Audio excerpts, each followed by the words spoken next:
السلام علیکم، آپ دیکھ رہے ہیں بول نیوز، میں ہوں مونس رضا اور میں ہوں شمائلہ ارشد۔ ہیڈ لائنز آپ نے دیکھی۔ سب سے پہلے خبر یہ ہے کہ وزیر اعظم شہباز شریف نے بلوچستان میں گرینڈ ڈائیلاگ کی تجویز دے دی۔ بلوچستان نیشنل ورک شاپ کے شرکاء سے خطاب میں کہا کہ بلوچستان کے وسائل پر پہلا حق صوبے کے عوام کا ہے۔ مسائل کے حل کا بہترین طریقہ باہمی مشاورت اور وسائل کی منصفانہ تقسیم ہے۔ شناختی کارڈ کی بنیاد پر کسی انسان کا قتل سفاکیت کی انتہا ہے۔ بلوچستان اور خیبر پختونخوا میں دہشت گردی کے پیچھے وطن دشمن ممالک ہیں۔ وزیر اعظم نے نوید سنائے کی کراچی سے چمن تک کی خونی سڑک کے نام سے مشہور N25 کو شاہراہ امن بنا رہے ہیں۔ تو یہ کہنا کہ بلوچستان کے مسائل نہیں ہیں، بالکل مسائل ہیں اور آپ کے جائز مسائل ہیں۔ مسائل کو حل کرنے کا طریقہ کیا ہے؟ باہمی مشاورت۔ جو وسائل موجود ہیں ان کی منصفانہ بنیاد پر ان کی تقسیم، تاکہ سبھی صوبے اس سے مستفید ہوں۔ کہ یہ احساس ہے یہ دولت بلوچستان کے عوام کی ہے۔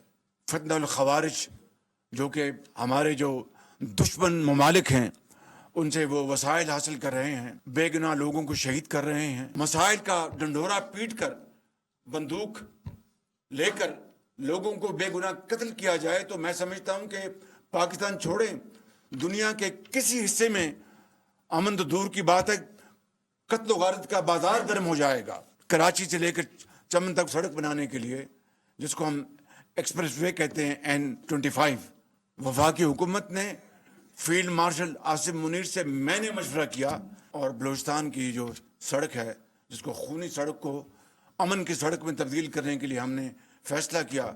محبت تھی بلوچستان کے ساتھ، کمٹمنٹ ہے بلوچستان کے ساتھ کہ جب تک بلوچستان ترقی اور خوشحالی کی دوڑ میں پاکستان کے دوسرے علاقوں کی طرح شامل نہیں ہوگا وہ پاکستان کی ترقی نہیں ہو سکتی۔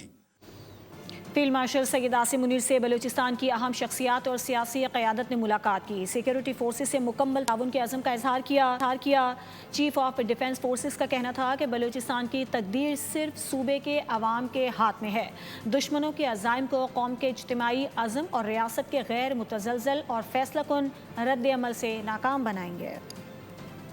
پاکستان اور بلوچستان کا حال اور مستقبل ایک ہے اور ہمیشہ ایک رہے گا۔ فیلڈ مارشل سید عاصم منیر نے ملک دشمنوں کو دو ٹوک بتا دیا۔ چیف آف ڈیفنس فورسز کا بلوچستان کی اہم شخصیات اور سیاسی قیادت سے ملاقات میں کہنا تھا کہ بلوچستان کی تقدیر صرف بلوچستان کے عوام کے ہاتھ میں ہے۔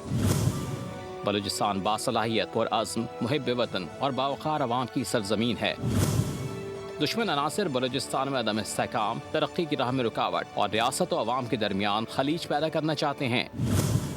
فیلڈ مارشل نے ریاست کے غیر متزلزل، پرعزم اور فیصلہ کن رد عمل سے مضبوط عزائم کو ناکام بنانے کے عزم کا اعادہ کیا۔ بلوچستان میں امن و استحکام، سرمایہ کاری کے فروغ اور صوبے کے انسانی و قدرتی وسائل کو عوام کی خوشحالی میں تبدیل کرنے کے لیے ناگزیر قرار دیا۔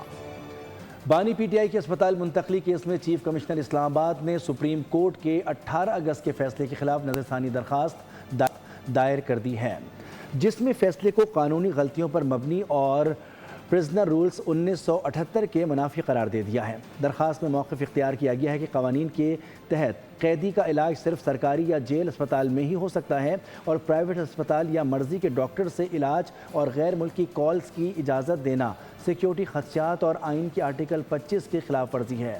چیف کمشنر کو فریق بنائے بغیر اور میڈیکل ماہرین کی رائے لیے بغیر فیصلہ سنانے کو آئین کے آرٹیکل 10A کے منافی قرار دیتے ہوئے سپریم کورٹ سے اس حکم پر نظر ثانی کی استدعا کی گئی ہے۔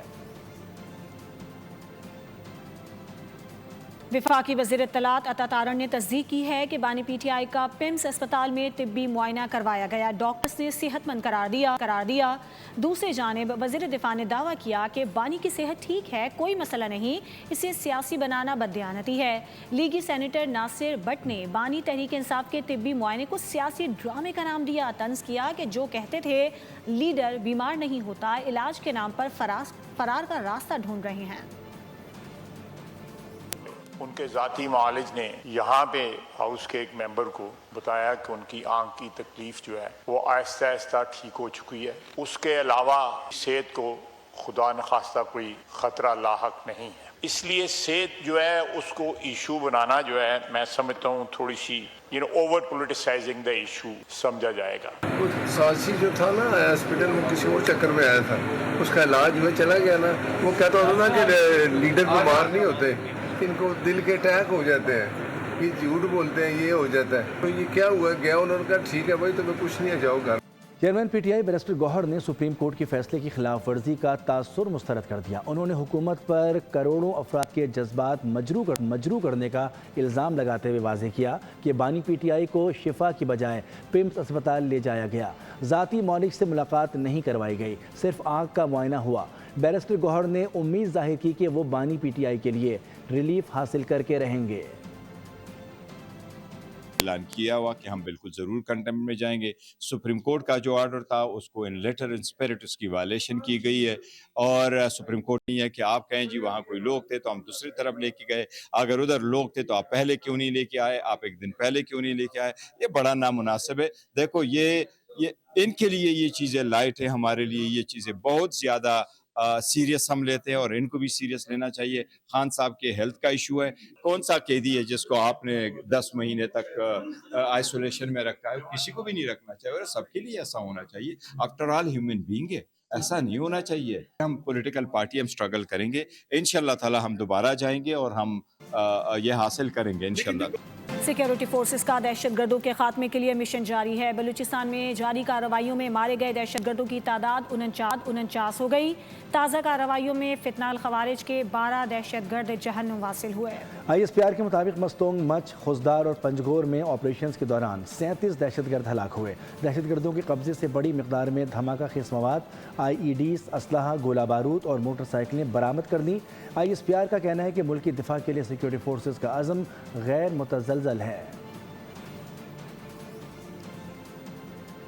दफ्तर खारजा ने दहशतगर्दी के मुतासरीन के आलमी दिन पर उन्हें खिराज अकीदत पेश किया है। तर्जुमान ने दहशतगर्दी के खिलाफ कौमी आज़म का इयादा करते हुए कहा कि पाकिस्तान ने इस जंग में 90,000 से ज़ायद जानी और 150 अरब डॉलर से ज़ायद मुआशी नुकसान उठाया है। तर्जुमान ने निशानदही की कि पाकिस्तान को सरहद पार पनागाहों, जदीद टेक्नोलॉजी और गैर मुल्की सरपरस्ती के जरिए दहशतगर्दी का सामना है। इसके साथ ही पाकिस्तान ने मकबूजा कश्मीर और फ़लस्तीन की आवाम से यकजहती का इजहार करते हुए आलमी बरादरी से बिला इम्तियाज़ ताउन और तनाज़ात के फौरी हल का मुतालिबा किया है। सिटी कोर्ट कराची में साहने गुल प्लाजा केस की समाअत हुई। यूनियन सदर तनवीर पास्ता और दीगर मुल्ज़िमान की अदालत में पेशी।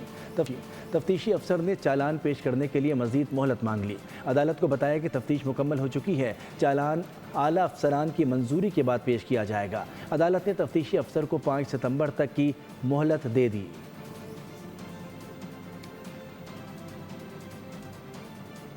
आगे बढ़ेंगे, अहम केस की बात करेंगे। कराची के नौजवान ताजिर मीर रजा के हाई प्रोफाइल कत्ल केस की तहकीकात जारी हैं। तफ्तीशी टीम ने मकतूल का पहला पोस्टमार्टम करने वाले मेडिको लीगल अफसर डॉक्टर उसामा का मोबाइल फ़ोन तहवील में ले लिया है। पुलिस सर्जन डॉक्टर सुमैया ने तफ्तीशी हुकाम को दोनों पोस्टमार्टम रिपोर्ट्स के हवाले से तफसीली ब्रीफिंग दी। मीर रजा कत्ल केस में अहम पेशरफ्त।